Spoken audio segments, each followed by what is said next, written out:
Bang. Saya tak dapat UPU tapi saya nak ambil pendidikan. UPU dah lama tak dapat.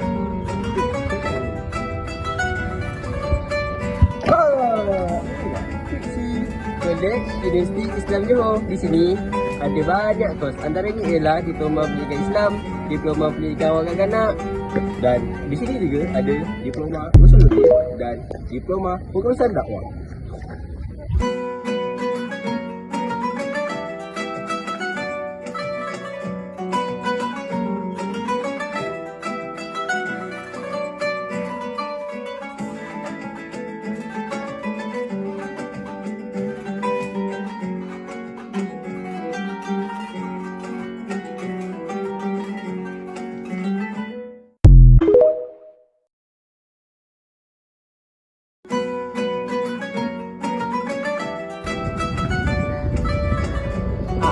Tak tahu nak tinggal mana?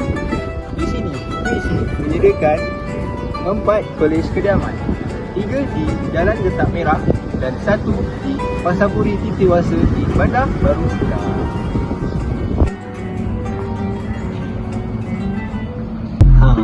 Nak rasa air yang sudah sedap? Dekat UIC menyediakan vending machine untuk pelajar membeli air berbagai penusa yang sedap. Tak lupa juga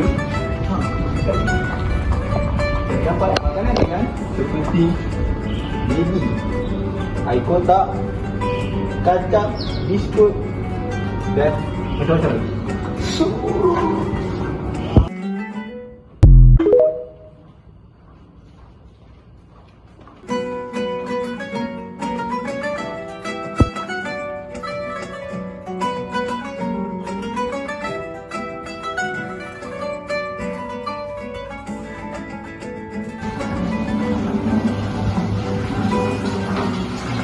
Nak basuh baju guna tangan. Di sini, UIC menyediakan 10 mesin basuh untuk pelajar membasuh baju serta pengering.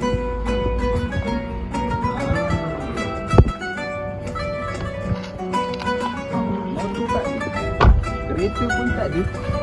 Di UIC menyediakan 8 buah bas untuk pelajar pergi ke tempat pengajian dan pulang ke kolej kediaman. Jangan risau dan khawatir. Jika ingin membawa kenderaan sendiri untuk kegunaan harian, di setiap kolej kediaman ini juga telah lengkap disediakan fasiliti untuk memarkir kenderaan seperti kereta dan motor.